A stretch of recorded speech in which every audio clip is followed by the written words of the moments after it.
ویسے تو یعنی کہ بہت زیادہ سنا جاتے ہیں یہ ہوا تھا وہ ہوا تھا، لیکن آج کی ویڈیو کے اندر بالکل اسلامی حقائق کے اوپر مبنی آپ کو واقعہ سنائیں گے۔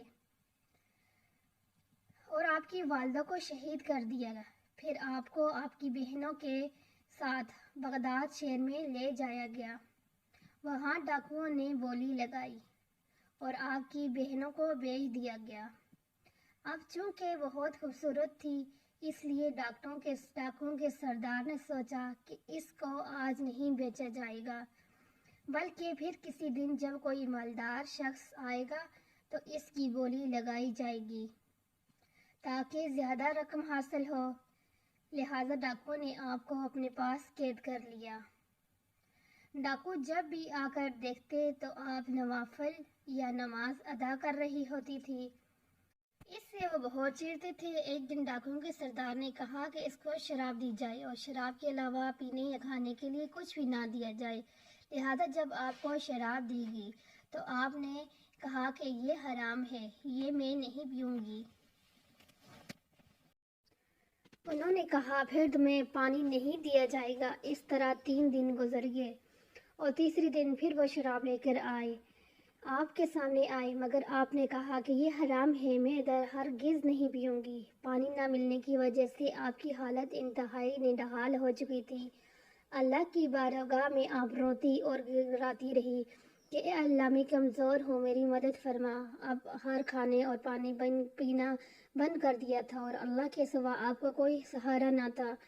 پھر ایک رات وہی ڈاکو آپ کو قید خانے میں لے آیا اور پھر دوبارہ سے آپ کو شراب پلانے کی کوشش کی، مگر آپ نے صاف صاف انکار کر دیا، جس سے وہ ڈاکو غضبناک ہو گیا اور اس نے آپ کو کوڑے مارے اور آپ کے چہرے سے خون آنا شروع ہو گیا۔ پھر بھی آپ کو پانی نہ دیا گیا۔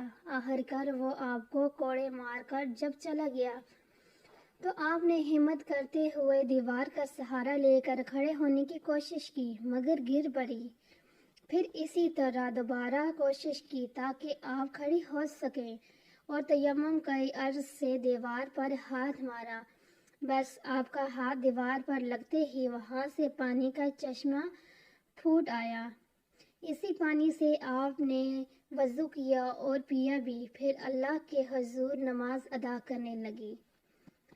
جب رات کے آخری پہر ڈاکو دوبارہ آیا، آپ کے پاس آیا اور اس نے دیکھا کہ آپ نماز ادا کر رہی ہیں اور آپ کے چہرہ بھی دھلا ہوا ہے۔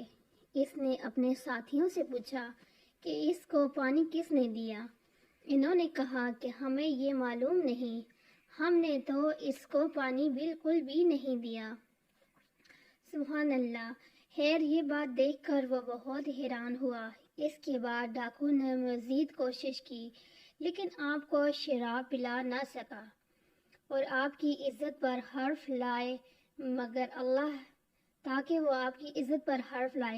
اللہ تعالیٰ نے آپ کی ان سے حفاظت فرمائی۔ آخرکار مایوس ہو کر جب ڈاکوؤں کو کوئی بس نہ چلا تو انہوں نے یہ جان لیا کہ اس عورت پر اللہ کا خاص کرم ہے، ہم اس کا کچھ نہیں بگاڑ سکتے۔ لہٰذا ڈاکوؤں کے سردار نے یہ فیصلہ کیا کہ ان کو جلد از جلد بیچ دیا جائے۔ چنانچہ آپ کو انہوں نے ایک بازار میں جا کر بیچ دیا اور آپ کی قیمت کچھ کتب کے مطابق 1500 دینار اور کچھ کتب میں 15,000 دینار تک لکھی ہے۔ کتب عرب کی روایت کے مطابق آپ کو ایک بوڑھے آدمی نے خرید لیا جو کہ آپ سے کام کروایا کرتا تھا اور آپ کہتا کہ جنگل سے لکڑیاں کاٹ کر لاؤ، پھر ان کو بازار میں بیچو اور جو پیسے وہاں سے ملیں وہ لا کر مجھے دو۔ جبکہ کتب فارس کی روایت کے مطابق آپ کو ایک مالدار حسن پرست آدمی نے خریدا اور پھر آپ سے نکاح کیا۔ اس کے بعد اس نوجوان کو اسی کے ایک دوست نے حسد کی وجہ سے قتل کر دیا، جو کہ پرانی دشمنی کی بنا پر تھا، قتل کر دیا۔ انہی دونوں روایت میں زیادہ بہتر روایت بوڑھے آدمی والی معلوم ہوتی ہے۔ جس دن آپ لکڑیاں بازار میں نہ بکتی تو آپ کو وہ مارتا، مگر اللہ کی رضا پر راضی اور خاموش رہتی۔ اتنی مشکل حالات کے باوجود بھی آپ کو جو وقت بھی میسر آتا، اس وقت میں آپ اللہ کی عبادت کرتی ہے اور اللہ کی حضور رویا کرتی۔ کچھ لوگوں کا خیال یہ ہے کہ شاید آپ کا حساب بھی لونڈیوں کی طرح ہی تھا، مگر ایسا ہرگز نہیں۔ جب کبھی بھی آپ کی عزت پر حرف آنے لگتا تو کوئی نہ کوئی ایسی کرامات ظہور پذیر ہوتے جس سے اللہ تعالیٰ آپ کو بچا لیتا۔ آپ چہرے پر ہمیشہ نقاب رکھتی تھی اور بسیدہ کپڑے پہنا کرتی تھی تاکہ دیکھنے والوں کو بوڑھی عورت سمجھیں۔ ایک دن وہ بوڑھا آدمی رات کو پیاس کی شدت کی وجہ سے اٹھا۔ اس نے دیکھا کہ رابعہ بصری رحمۃ اللہ علیہ کے کمرے میں روشنی ہے۔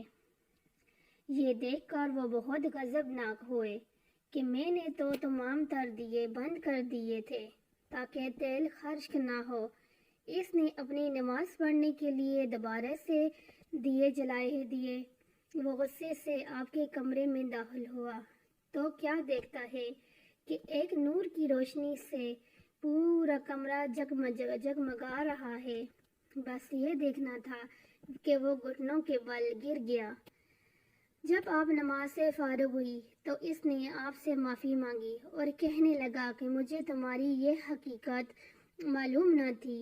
آج کے بعد میں تمہارا غلام ہوں اور تم یہیں رہو اور مجھے اپنے غلامی میں رکھ لو۔ آپ نے اس سے کہا، انہوں نے کہا اگر تم مجھے آزاد کر ہی دیا ہے تو مجھے واپس جانے دو۔ لہٰذا آپ وہاں سے آزاد ہو کر اللہ کے حفظ ایمان میں رہتے ہوئے واپس اسی جگہ پر لوٹی جہاں آپ کا بچپن گزرا تھا۔ آپ نے دنیا اور لوگوں کے حالات سے وہ بھی دیکھ لیے تھے۔ بہت سے ظلم برداشت کرنے کے بعد اللہ تعالیٰ نے آپ کو اپنے فضل و کرم سے نوازتے ہوئے باعزت طریقے سے اپنے وطن واپس لوٹا دیا۔ جب آپ اپنے آبائی گھر واپس پہنچی جہاں آپ کا بچپن گزرا تھا تو دیکھا کہ وہاں کھنڈر بھر چکے تھے۔ آپ نے لکڑیاں جوڑ کر ایک دروازہ بنایا، اسی کے اوپر پتے لگا دیے اور اس گھر میں ہی بیٹھ کر اللہ کی عبادت میں مشغول ہوگی۔ پیارے دوستو، رابعہ بصری رحمۃ اللہ کی شہرت کی وجوہات کئی ہیں۔ ان میں سے چند یہ ہیں۔ سب سے پہلے تو یہ کہ جب آپ اس کھنڈرات گھر میں کے اندر آ کر اکیلی عبادت ہوئی تو ارد گرد کے لوگوں میں یہ بات پھیل گئی کہ ایک تنہا عورت اتنے عرصہ اپنے گھر سے غائب ہونے کے بعد، یعنی اغوا ہو جانے کے بعد دوبارہ اسی گھر میں اکیلی رہ رہی ہے اور وہاں اللہ کی عبادت کرتی ہے۔ یہ بات بصرہ کے ارد گرد پھیل گئی۔ اسی طرح دوسری وجہ جو کہ آپ کی شہرت کی بنی وہ یہ تھی کہ وہی ڈاکو جس نے آپ کو کئی سال پہلے اغوا کیا تھا اور بغداد کے شہر میں جا کر بھیج دیا تھا، وہی ڈاکو کافی عرصے کے بعد ایک دفعہ بصرہ آیا اور وہاں ایک آدمی کے پاس بازار میں بیٹھا تھا تو رابعہ بصری رحمۃ اللہ کا تذکرہ شروع ہو گیا۔ ایک آدمی نے اسے بتایا کہ اتنے سالوں بعد فلاں عورت جس کو ڈاکو نے اغوا کیا تھا وہ پھر اپنے پرانے گھر میں تنہا رہتی ہے اور دن رات اللہ کی عبادت کرتی ہے اور انتہائی نیک اور پاکیزہ عورت ہے۔ اس کا چرچا پورے بصرہ میں ہو چکا تھا۔ یہ سننا تھا کہ وہ ڈاکو فوراً کھڑا ہو گیا اور کہنے لگا، مجھے وہ جگہ بتاؤ۔ اس نے کہا، وہی گھر جہاں وہ پہلے رہا کرتی تھی، اسی گھر میں وہ واپس آ گئی ہے۔ وہ ڈاکو فوراً آپ کے پاس آیا، آپ کا دروازہ کھٹکھٹایا۔ آپ نے پوچھا کون ہے؟ اس نے اپنا تعارف کروایا اور روتے ہوئے کہنے لگا، میں آپ کے پاس معافی مانگنے آیا ہوں۔ آپ نے فرمایا کہ جاؤ، میں نے تمہیں معاف کیا۔ پھر وہ ڈاکو جو کہ اب بوڑھا ہو چکا تھا کہنے لگا، میں چاہتا ہوں کہ بقیہ زندگی آپ کے پاس ہی گزار دوں۔ آپ نے اس سے کہا کہ میں جیسی تمہاری مرضی پر۔ پھر وہ اسی پاس ہی رہنے لگا اور آپ اسے ایک الگ سے کمرے دے دیا۔ یہ ڈاکو بھی آپ کی شہرت کے سبب بنا کیونکہ وہ جب بھی بازار میں جاتا اور جس کے پاس بھی بیٹھتا اس انسان کے آپ کی پاک دامنی اور پرسائی کا تذکرہ کرتا۔ اس طرح اللہ تعالی نے آپ کو مزید شہرت عطا فرمائی اور دور دور تک آپ کے نام کا چرچا ہونے لگا۔ کتب تاریخ میں لکھا ہے کہ ایک بار ہارون رشید نے بغداد سے آپ کے لیے تحائف بھیجے کیونکہ آپ کی شہرت بغداد تک پہنچ چکی تھی۔ جب تحائف لا کر آپ کو پیش کیے گئے تو آپ نے تحائف لانے والے کے سامنے ایک چور کو دے دیے جو کہ آپ کے گھر میں رات کو چوری کرنے کی نیت سے داخل ہوا تھا اور اس کے ہاتھ چھل ہو چکے تھے۔ جب تحائف لانے والے نے یہ دیکھا تو کہنے لگا، یہ تو امیر المومنین نے بھیجے ہیں۔ آپ نے اس کو کس طرح کسی چور کو دے دیا؟ تو آپ نے کہا کہ میں ہمیشہ اللہ ہی کو مانگتی ہوں اور اس کے علاوہ مجھے کسی چیز کی طلب نہیں رہتی۔ یہ سن کر وہ بہت متاثر ہوا اور واپس جا کے اس نے ہارون رشید کو تمام واقعہ بیان کیا، لہٰذا یہ بات بھی آپ کی شہرت کا سبب بنی۔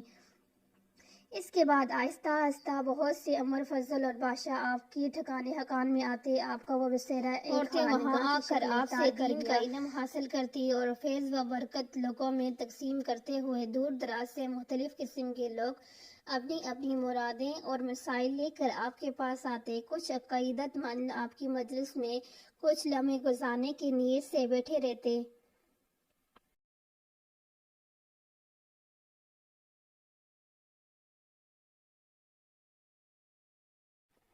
اللہ تعالیٰ نے آپ کو ایسی شہرت اور عزت عطا فرمائی کہ آپ کی وہ خانقاہ ایک مدرسہ ہونے کے ساتھ ساتھ مخلوق خدا کے دکھ درد دور کرنے والی جگہ بن گئی۔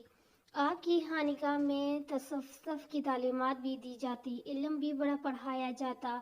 خاص طور پر عورتیں آپ سے علمی استفادت حاصل کرنے کے لیے آتی۔ لوگ آپ کی خانقاہ میں آتے ہی آپ انہیں اللہ کی محبت کا درس دیتی کہ صرف اللہ ہی سے محبت کرو، وہی ہمارا خالق ہے اور کوئی چیز بھی اس کے قبضے سے قدرت سے باہر نہیں ہے۔ اب ہر ایک کو یہی تعلیم دیا کرتی کہ اللہ سے محبت کرو اور اللہ کے لیے ہی کرو، اللہ کے سوا کسی کے لیے نہیں۔ پیارے دوستو، آپ کو ایک انتہائی اہم بات عرض کرتے چلیں کہ خواجہ حسن بصری رحمۃ اللہ کا جب انتقال ہوا تو آپ اس وقت حضرت رابعہ بصری رحمۃ اللہ کی عمر صرف 11 سال تھی، مگر تقریباً ہر کتب میں یہ بات لکھی گئی ہے کہ آپ کی ملاقات حضرت رابعہ بصری رحمۃ اللہ سے ہوئی۔ کچھ کتب میں بھی یہاں تک بھی لکھا ہے کہ خواجہ حسن بصری رحمۃ اللہ علیہ رابعہ بصری کی خانقاہ آیا کرتے تھے، جبکہ یہ بات درست ثابت نہیں ہوتی۔ جب ہم ان کی تاریخ وفات اور رابعہ بصری کی رحمۃ اللہ کی تاریخ وفات اور پیدائش دیکھتے ہیں تو کسی صورت میں بھی یہ بات ثابت نہیں ہوتی۔ البتہ ایسا ہو سکتا ہے کہ بچپن میں حضرت خواجہ حسن بصری رحمۃ اللہ علیہ آپ کے والد محترم کے پاس آتے ہوں، کیونکہ وہ بھی ایک صوفی تھے، تو اس وقت ان کی ملاقات رابعہ بصری رحمۃ اللہ علیہ سے ہوئی ہو۔ اسی طرح مالک بن دینار رحمۃ اللہ علیہ کے ساتھ بھی آپ کی ملاقات ہوئی منسوب کی جاتی ہے، لیکن یہ بات بھی مشکوک ہے۔ اس طرح حضرت ذنون مصری رحمۃ اللہ علیہ کی ملاقات بھی آپ سے ثابت کی جاتی ہے۔ حضرت ذنون مسیح رحمۃ اللہ علیہ کا وصال 859 عیسوی میں ہوا، جبکہ 796 عیسوی میں آپ پیدا ہوئی۔ اس سے معلوم ہوتا ہے کہ حضرت ذنون مصری رحمۃ اللہ علیہ کو پیدا ہوئے جب 5 سال ہوئے تو 801 عیسوی میں رابعہ بصری رحمۃ اللہ علیہ کی وفات پا چکی تھی، لہٰذا ذنون مصری رحمۃ اللہ کی ملاقات بھی آپ سے ثابت نہیں ہو سکتی، جبکہ حضرت سفیان ثوری رحمۃ اللہ علیہ کی ملاقات آپ سے ممکن ہے، کیونکہ وہ 97 ہجری میں پیدا ہوئے، جبکہ رابعہ بصری رحمۃ اللہ علیہ 99 ہجری میں پیدا ہوئی۔ لہٰذا کتب میں زیادہ تر جو واقعات رابعہ بصری رحمۃ اللہ علیہ کے ساتھ دوسرے صوفیاء کرام کی ملاقات کے ملتے ہیں، ان کے بارے میں یہ کہا جاتا ہے کہ وہ واقعات حضرت سفیان ثوری رحمۃ اللہ علیہ سے متعلق ہو سکتے ہیں، مگر دوسرے صوفیاء کرام سے نہیں، جن کا ہم نے ذکر کیا ہے۔ یہ بات بہت سے مطالعہ کتب کے بعد بہت تحقیق کے بعد آپ کے سامنے پیش کی گئی ہے۔ پیارے دوستو، آپ کی خانقاہ کا کل سامان، ایک چٹائی، 2 برتن جو کہ کسی مہمان کو کوئی چیز پیش کرنے کے لیے، ایک جگ اور ایک پتھر سر کے نیچے رکھنے کے لیے تھا۔ کتب میں یہی بات ملتی ہے کہ ایک دفعہ بصرہ کا ایک حاکم جو کہ گورنر بن کر آیا، اس نے آپ کو ایک بہترین مکان دیا اور چند خادم بھی دیے اور گزارش کی کہ آپ اس مکان میں منتقل ہو جائیں۔ اس وقت حضرت رابعہ بصری رحمۃ اللہ علیہ بوڑھی ہو چکی تھی۔ آپ اس گھر میں منتقل ہو گئی۔ ایک دفعہ حضرت سفیان ثوری رحمۃ اللہ علیہ اس مکان میں تشریف لائے تو دیکھا کہ خادم فاروق بیٹھے ہوئے ہیں۔ آپ نے ان سے فرمایا، تمہیں اپنی مالک کی طرف سے کوئی کام نہیں ہے؟ کہنے لگے کہ حضور، رابعہ رحمۃ اللہ علیہ کا کوئی کام ہی نہیں ہوتا جو ہم کریں، وہ ہم وقت عبادت الہی میں مشغول رہتی ہیں، اس کے علاوہ ان کا کوئی کام نہیں ہوتا۔ رابعہ بصری رحمۃ اللہ علیہ نے اس مکان میں چند دن گزارے اور پھر حاکم وقت سے کہا کہ اگر آپ برا نہ مانیں تو میں وہاں واپس جانا چاہتی ہوں جہاں میں پہلے رہتی تھی۔ میرا یہاں دل اور وہ سکون عبادت میں میسر نہیں، لہذا آپ نے اس کے غلام اسے واپس کر دیے اور مکان بھی، اور پھر پرانے گھر میں واپس چلی آئی۔ پیارے دوستو، رابعہ بصری رحمۃ اللہ علیہ کے پاس رہنے والی عورتوں میں سے مریم بصری رحمۃ اللہ علیہ بھی بہت مشہور ہوئی، جو کہ انتہائی پارسا اور ہم وقت اللہ کی عبادت میں مشغول رہنے والی عورت تھی۔ اس کے علاوہ ایک اور خاتون عطیہ بھی آپ کی شاگردوں میں سے ہیں۔ ایک دفعہ بصرہ کے ایک بہت امیر آدمی آپ کی طرف پیغام لے کر آئے کہ میں آپ کو پورے 1 سال کا غلہ اناج اور کپڑے دینا چاہتا ہوں،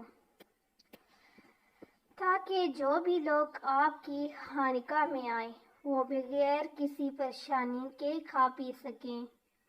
آپ نے فرمایا کہ ٹھیک ہے، مگر شرط یہ ہے کہ تم مجھے میرے ساتھ اس بات کی ضمانت دو کہ 1 سال تک میں زندہ رہوں گی۔ جبکہ یہ پیغام اس آدمی تک پہنچا تھا، یہ سن کر وہ کہنے لگا کہ آپ نے انکار بھی کس خوبصورت سے کیا ہے۔ جب رابعہ بصری رحمۃ اللہ علیہ کی وفات کا وقت آیا تو آپ نے تمام لوگوں کو اپنے کمرے سے باہر نکال دیا اور پھر آپ کے کمرے سے لا الہ الا اللہ محمد رسول اللہ کی آواز دیر تک آتی رہی۔ پھر جب آواز آنا بند ہوئی تو لوگوں نے اندر داخل ہو کر دیکھا تو آپ کی روح پرواز کر چکی تھی، آپ کا وصال ہو چکا تھا۔ 801 عیسوی میں یا بمطابق 15 ہجری میں ہوا۔